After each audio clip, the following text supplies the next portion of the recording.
Jadi kalau saya, walaupun saya surgeon ya, saya sih prinsipnya nggak dikit-dikit pasien saya operasi juga kok. Kita lihat juga. Selama bisa tindakan yang lebih minimal invasif ya kita usahakan minimal invasif dulu. Alat ini itu tidak membunuh alat-alat lain, tapi mendukung alat-alat lain. Body tight ini tidak bisa digunakan untuk pasien-pasien yang lemaknya itu terlalu berlebih.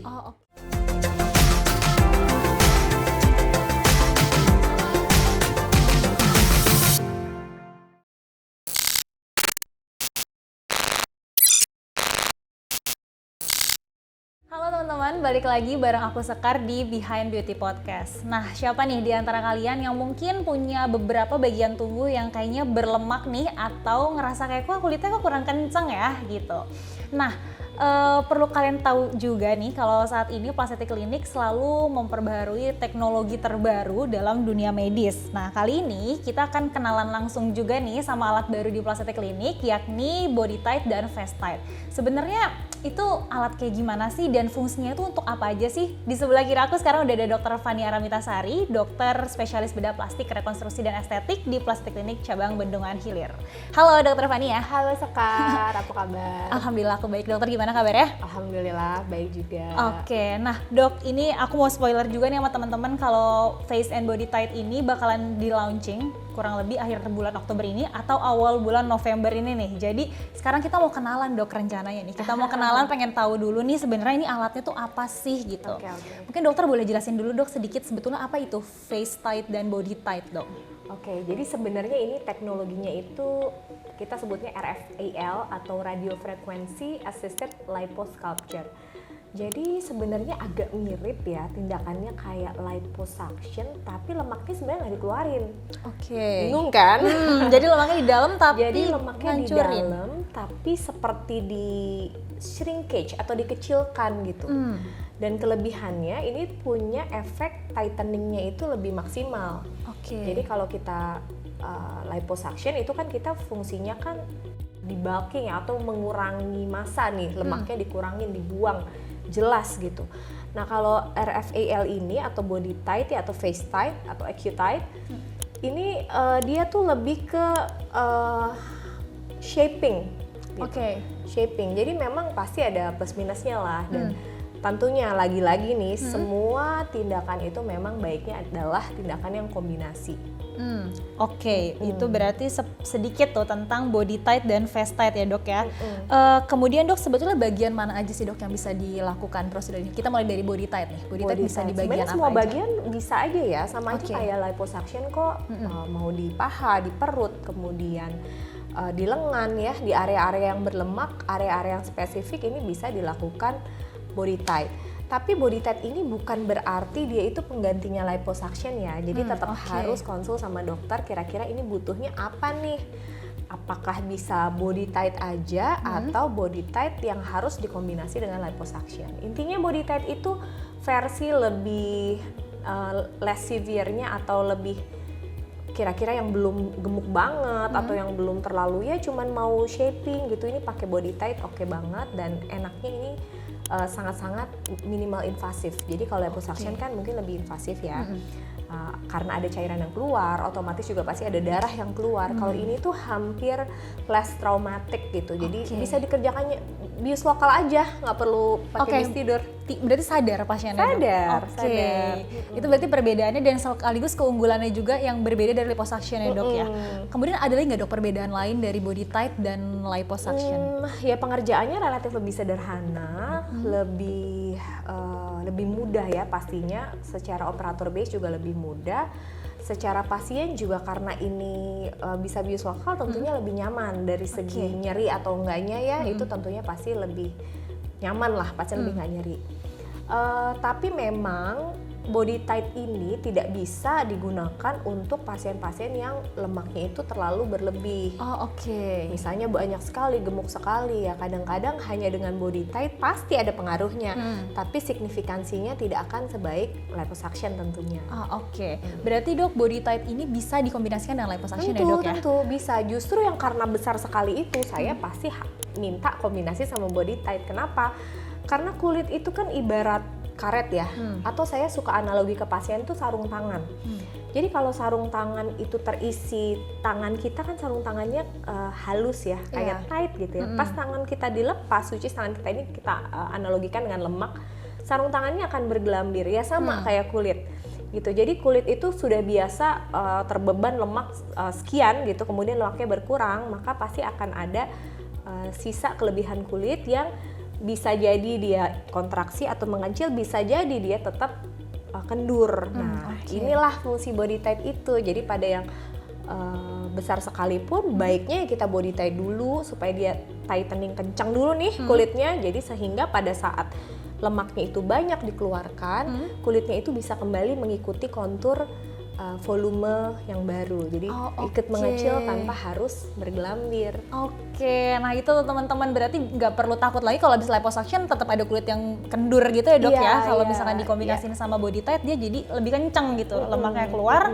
kulitnya juga lebih kencang gitu. Betul. Jadi memang baik sekali dikombinasiin dengan liposuction. Syukur-syukur nggak perlu liposuction, body tight aja cukup. biar nggak takut juga kan. Biasanya pasien kalau misalkan masih bisa dikerjain dengan bius lokal masih merasa lebih aman ya dok ya. Iya betul. Oke, itu tadi tentang body tight dok. Kalau misalkan face tight nih dok, itu sama aja. bagian wajah mana sih dok sebetulnya dia? Bisa seluruh wajah bisa. Jadi memang teknologi RFAL ini tergantung probe-nya ya. Jadi dia punya probe, memang ada yang besar, sedang, kecil, kita sebutnya gitu lah.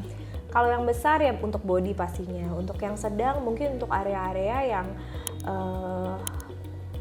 di wajah tapi cukup tebal, misalnya double chin, kemudian pipi yang chubby banget ya. Pipi chubby itu kan bisa macam-macam.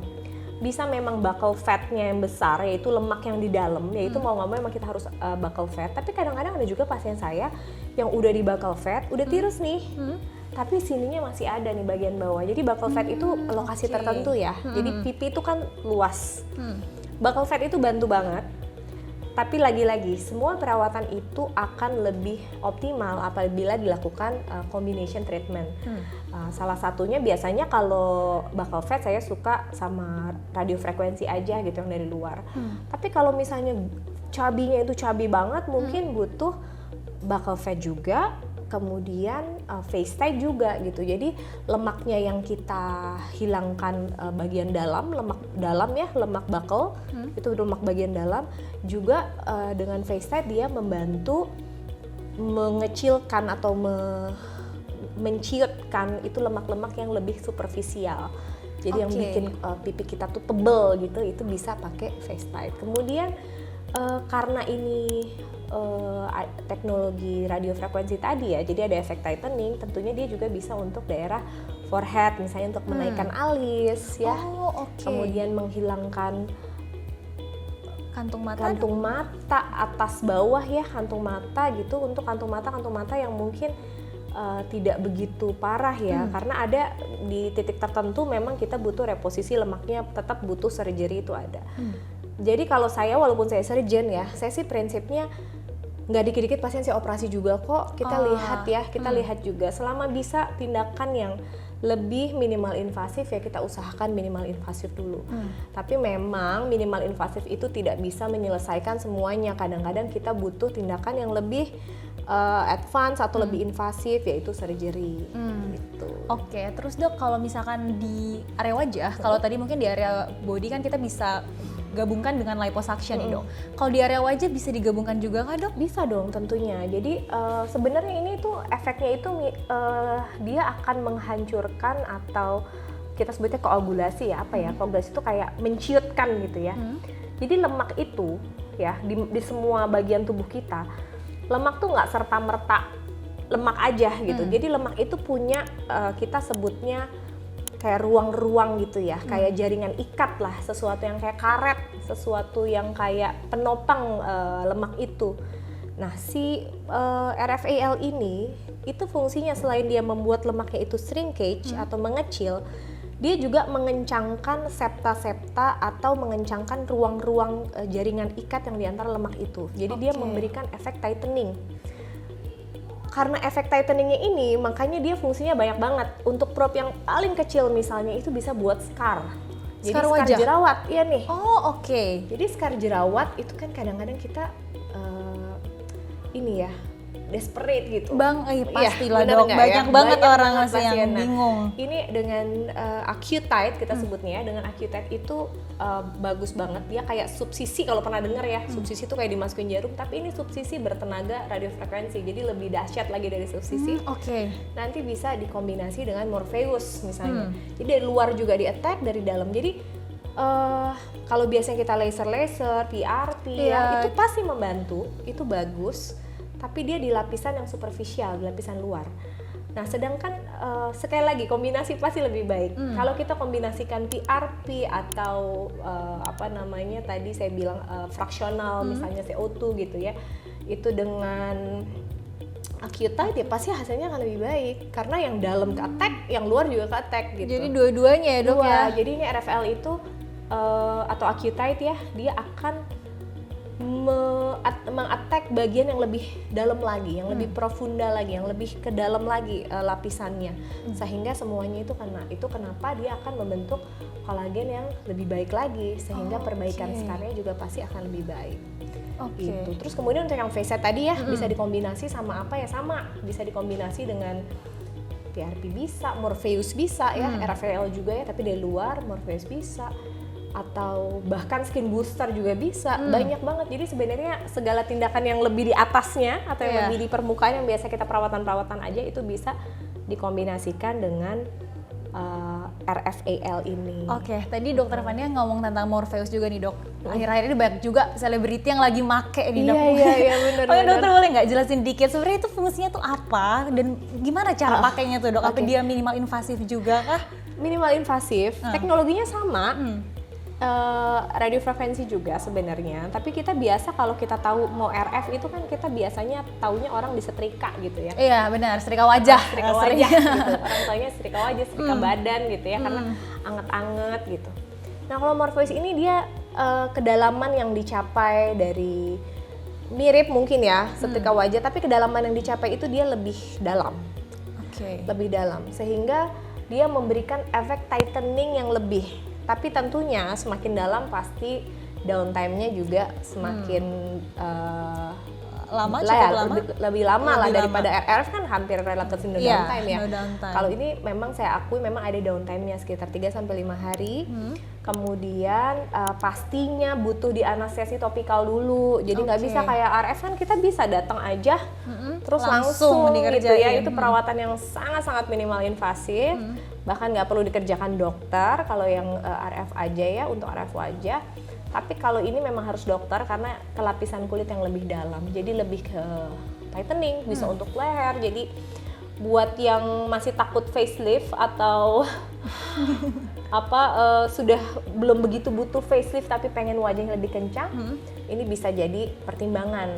Jadi kombinasi antara FaceTite, Accutite, dan juga Morpheus itu ya. Berarti 3 kombinasi itu dok, untuk hasilnya mirip-mirip kah dok sama facelift? Saya bisa bilang iya untuk kondisi-kondisi pasien. Menurut pengalaman saya bisa bilang iya, I guarantee, karena tergantung tingkat keparahannya. Kalau misalnya dia udah severe ya udah turun banget ya nggak bisa. Tetap facelift itu adalah gold standard gitu. Tetap harus surgery karena memang mungkin lapisan smashnya atau lapisan di dalam ada semacam otot ya yang membuat kulit kita terlihat kendurnya itu udah terlalu kendur ya, mau nggak mau itu harus surgery. Atau bisa juga kita bantu dengan high focus ultrasound ya. High focus ultrasound itu pakai teknologi yaitu high focus ultrasound itu ya, atau HIFU kita suka kenal. Itu juga bisa, dia memperbaiki kolagenisasi. Semua alat itu baik untuk dikombinasikan. Gitu. Ada orang-orang kalau saya berpendapat facelift itu sebenarnya belum tentu kok perlu dilakukan apabila emang dari muda tuh orangnya udah rajin perawatan, either itu Morpheus, HIFU ya, yang semuanya itu bisa dikombinasikan. Karena itu meng-attack atau men-treat daerah yang berbeda. HIFU di lapisan smash. Kemudian FaceTite tadi di lapisan lemak ya, di lapisan lemak superficial, yang mana di lemak itu ada yang tadi saya bilang fibrosepta. Sorry ya, namanya ini agak-agak ribet ya. Susah agak. Intinya lemak itu ada ininya lah, ada serabut-serabutnya lah, ada serabut-serabut pengikatnya. Itu dia men-treat di daerah situ. Kemudian dari luar ada Morpheus, ada radiofrekuensi yang mungkin lebih less invasif. Kemudian ada perawatan-perawatan skin booster, ada perawatan-perawatan banyak banget, intinya semua bisa di-combine. Iya. Intinya kalau kita men-treat di setiap lapisan, maka pasti hasilnya akan lebih optimal. Oke, nah dok, kita akan balik lagi sedikit ke body tight dan face tight tadi dok. Tadi dokter sebut kalau Morpheus itu ada downtime sekitar 3-5 hari ya dok ya? Iya, atau bisa lebih sih sebenarnya. Bisa lebih, bisa oke. sampai 7 hari. Kalau body tight dan face tight sendiri dok? Berapa lama kira-kira? Sama. Body tight itu lebih ke bengkak sih ya. Biasanya keluhannya tuh downtime-nya nyerinya sih nggak begitu ya, hampir enggak. Cuman karena kita memasukkan cairan sebelum melakukan tindakan body tight, semuanya sih, sebelum semua tindakan itu kita masukkan cairan yang isinya itu untuk mengecilkan pembuluh darah, cairan untuk anestesi supaya tidak nyeri, ya, sama ada cairan tubuh lah, NaCl gitu atau mungkin RL gitu ya, cairan infus. Itu kita masukkan, dia sebagai penghantar sebenarnya. Nah, kadang-kadang cairan itu butuh waktu untuk diserap tubuh. Nah, sambil menunggu cairan itu diserap, nah biasanya pasien mengeluhkan itu bengkak. Bengkak dulu kok kayak tambah gemuk ya. Sebelumnya kan saya nggak sering, itu sebenarnya cairan. Berat badannya nambah, pastilah orang jadi kemasukan cairan ya. Itu pasti nambah dulu. Biasanya downtime-nya itu, dan itu nanti bisa dibantu dengan perawatan radiofrekuensi lagi. Oke, yang dari luar tapi ya, dari dok, luar ya, gitu. dari Jadi luar. ya sebenarnya itu aja sih intinya. Alat ini itu tidak membunuh alat-alat lain, tapi mendukung alat-alat lain sehingga lebih optimal. Berarti kombinasi tetap juara ya dok ya? Tetap kombinasi tetap juara buat saya. Dan konsultasi dulu kira-kira butuhnya apa. Nggak semua orang butuh surgery kok, dan nggak semua orang bisa ditangani hanya dengan tindakan. Sebaliknya ya, nggak semua orang butuh surgery. Sebaliknya juga tidak semua orang itu bisa hanya dengan tindakan yang less invasif saja. Oke. Jadi kadang-kadang kita harus kombinasi, kita harus diskusi kira-kira tindakan mana nih yang pas buat pasien, whether itu surgical, non-surgical, atau yang minimal invasif aja. Oke, atau bahkan digabung ya dok ya? Atau bahkan benar-benar. Untuk hasil yang lebih baik gitu. Iya, Oke, iya. Dokter Fania, itu adalah pertanyaan terakhir dari saya. Mungkin dokter ada yang mau disampaikan nggak tentang mungkin orang-orang yang mungkin masih mikirnya kayak aduh mendingan langsung operasi aja, atau aduh nggak mau deh mendingan minimal invasif aja, ternyata kombinasi bisa dapat hasil yang lebih baik. Jadi sebenarnya sih intinya kalau saya sih nomor 1 tetap konsultasi sama dokter ya. Kenapa?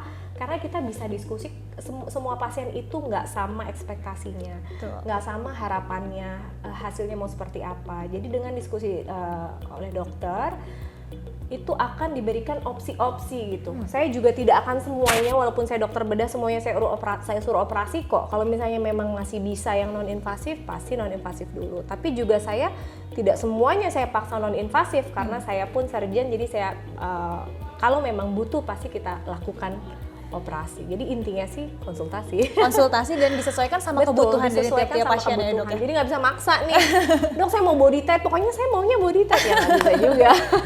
Oke, berarti dokter bedah plastik pun nggak akan langsung mengabulkan ya dok, akan ada beberapa opsi yang akan disampaikan. Oke, kalau gitu Dokter Fania, terima kasih banyak sudah hadir di Behind Beauty Podcast. Teman-teman yang mungkin tertarik nih mau tanya-tanya lagi tentang body tight atau face tight atau tindakan lainnya, boleh langsung komentar dan DM kita di Instagram @plastetic.clinic. Terima kasih banyak teman-teman yang udah menonton, sampai bertemu di podcast selanjutnya.